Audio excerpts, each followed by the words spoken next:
Hello students, I am Indu Rajput, your drawing and painting teacher. Welcome to class 11th और 12th. बच्चों 11th 12th में chapter 7 पढ़ेंगे.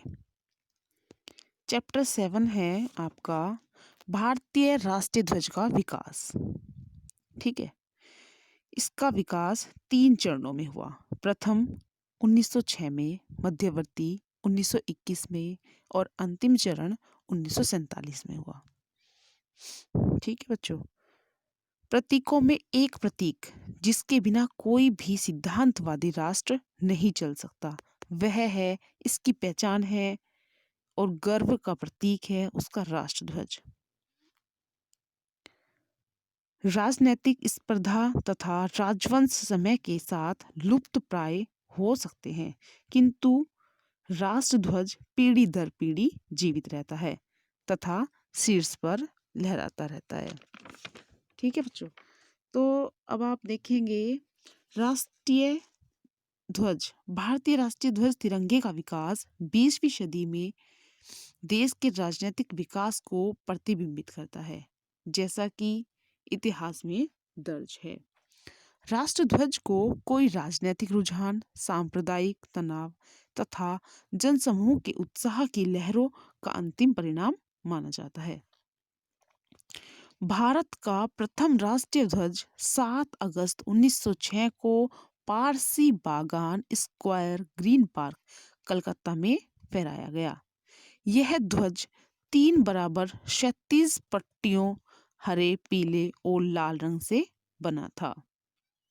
ठीक है. शीर्ष की हरी पट्टी में 8 सफेद कमल एक कतार में उत्कीर्ण किए हुए थे. मध्य की पट्टी में, पीली पट्टी में वंदे मातरम तथा देवनागरी लिपि में गाढ़े नीले रंग के वंदे मातरम जो था वो देवनागरी लिपि में गाढ़े नीले रंग से अंकित था. नीचे की पट्टी लाल रंग में, बाईं तरफ सफेद रंग में सूर्य तथा दाहिनी ओर अर्धचंद्र एक तारा अंकित था. ठीक है बच्चों. इसमें दूसरा ध्वज 1921 में आया, जब भारतीय राष्ट्रीय कांग्रेस का संचालन मोहनदास करमचंद गांधी के हाथों में था. विजयवाड़ा अधिवेशन के दौरान आंध्र प्रदेश के एक युवक पिंगली वेंकैया ने एक ध्वज तैयार किया तथा उसे गांधी जी के हाथों में सुपुर्द कर दिया. यह ध्वज लाल और हरे 2 रंगों में बना था, जो समाज के 2 प्रमुख संप्रदायों को निरूपित करता था. गांधी जी ने इस ध्वज को देखकर प्रत्यक्ष रूप से प्रसन्न हुए और उस युवक को सफेद पट्टी तथा उस पर नीले रंग में चरखा डालने की सलाह दी. इस प्रकार बाद के वर्षों में तिरंगे का जन्म हुआ. यद्यपि ऑल इंडिया कांग्रेस कमेटी ने इसे औपचारिक रूप में स्वीकार नहीं किया, फिर भी भविष्य में कांग्रेस पार्टी के सभी अवसरों पर इसका प्रयोग किया गया. लाल और हरी पट्टियां समाज के 2 प्रमुख समुदायों हिंदू और मुस्लिम का परिचायक थी. देखिए, ऊपर की जो पट्टी थी वो हिंदुओं का परिचायक थी और जो नीचे की पट्टी थी वो मुसलमानों का परिचायक थी. फिर महात्मा गांधी जी ने बीच में एक रंग को डालने के लिए कहा और उसको बताया कि ये बचे हुए बाकी समुदायों का प्रतीक बनेगी. देश के अन्य समुदायों का परिचायक थी सफेद पट्टी, जिसका आरंभ गांधी जी ने किया था. इसके अंदर बिना चरखा प्रगति का प्रतीक था. इसके अंदर जो चरखा बना हुआ था ये किसका प्रतीक था? ये प्रगति का प्रतीक था. 22 जुलाई 1947 को संविधान सभा ने एक नए ध्वज को स्वतंत्र भारत के राष्ट्र ध्वज के रूप में स्वीकार किया. इसके शीर्ष में मतलब सबसे ऊपर भारत केसरिया, मध्य में सफेद तथा निचले भाग में भारतीय हरा रंग समान अनुपात में रखा गया तथा चरखे की जगह चक्र को नीले रंग में रखा गया। इस चक्र को धर्म चक्र की संज्ञा दी गई। ठीक है, तथा यह चक्र सारनाथ में अशोक के द्वारा बनाए गए सिंह शीर्ष के जैसा लगता है। इस चक्र का व्यास बीच की सफेद पट्टी की चौड़ाई के बराबर लगभग है। ध्वज की लंबाई चौड़ाई का अनुपात सामान्यतः 3:2 है। इसकी लंबाई और चौड़ाई। ध्वज में प्रयुक्त रंगों का अभिप्राय निम्नलिखित है। भारतीय केसरिया साहस और बलिदान का प्रतीक है। श्वेत रंग सच्चाई और शांति का प्रतीक है। भारतीय हरा रंग किसका प्रतीक है? विश्वास और शौर्य का। ठीक है बच्चों, तो आपके एग्जाम में इसके कलर्स के बारे में पूछ लिया जाता है कि जो ये इसमें हमारे जो फाइनल तिरंगा है, इसमें जो 3 कलर्स हैं वो किस किस का प्रतीक है। ठीक है, इस बारे में आपसे पूछ लिया जाएगा।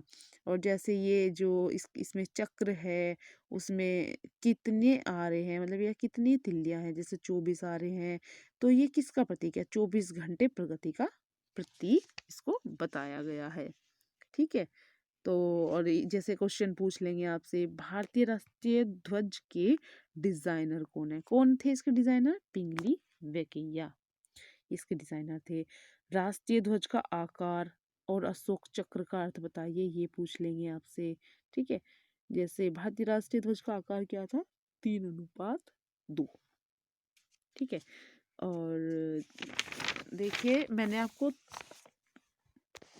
तिरंगे के विकास के बारे में बताया आज आपको। ठीक है, जो प्रथम राष्ट्रीय ध्वज था वो 1906 में बनकर तैयार हुआ था।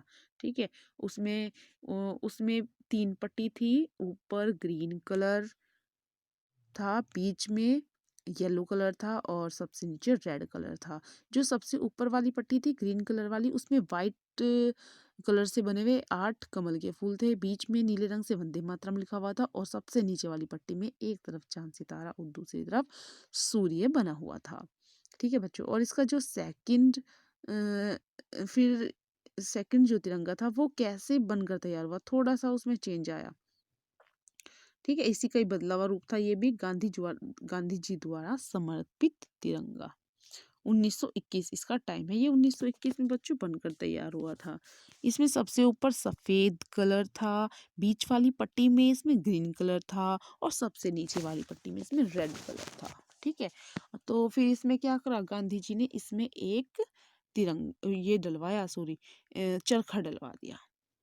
ठीक है, जो इसमें ग्रीन कलर था ये तो मुसलमानों का प्रतीक बताया उन्होंने, और जो सबसे नीचे वाला कलर था रेड कलर, ये उसमें उन्होंने हिंदुओं का प्रतीक बताया। और बच्चों जो इसमें सबसे ऊपर कोई कलर नहीं था तो गांधी जी ने इसमें सफेद रंग डलवाया और उसको बाकी बचे हुए समुदायों का प्रतीक बताया। ठीक है, अब आता है हमारा सबसे लास्ट तिरंगा, जो हमारा राष्ट्रीय ध्वज है वो कैसे बनकर और कब बनकर तैयार हुआ। ये 1947 में बनकर तैयार हुआ। ठीक है, और इसमें 3 कलर्स थे, ऊपर केसरिया कलर है, सेफ्रन कलर, बीच में वाइट कलर है और सबसे नीचे इंडियन ग्रीन कलर है। ठीक है, इसमें क्या है, इसमें जो तिरंगा है, तिरंगे में जो ये चक्र है 24 घंटे प्रगति का प्रतीक है, जो चक्र बनाया गया है। और जो ये कलर्स हैं, भारतीय केसरिया रंग किसका प्रतीक है? साहस का और बलिदान का प्रतीक है। श्वेत कलर किसका प्रतीक है? साहस और शांति का प्रतीक है। ठीक है बच्चों, और जो भारतीय हरा रंग है वो विश्वास और शौर्य का प्रतीक है। ठीक है, ये कब बन के तैयार हुआ? ये 22 जुलाई 1947 को संविधान सभा ने एक नए ध्वज को राष्ट्रध्वज के रूप में स्वीकार किया। ठीक है बच्चों, तो इसके भारतीय राष्ट्रीय ध्वज का जो विकास हुआ वो 3 चरणों में हुआ। प्रथम था 1906 में, फिर उसके बाद बच्चों जो दूसरा था वो था 1921 में, और जो तीसरा था वो था 1947 में। आप सभी बच्चे इस वीडियो को बहुत ध्यान से सुनेंगे और इसके मैं कुछ क्वेश्चंस आपको दूंगी, उन क्वेश्चंस का रिप्लाई आप अपनी कॉपी में करेंगे। ठीक है बच्चों, थैंक यू।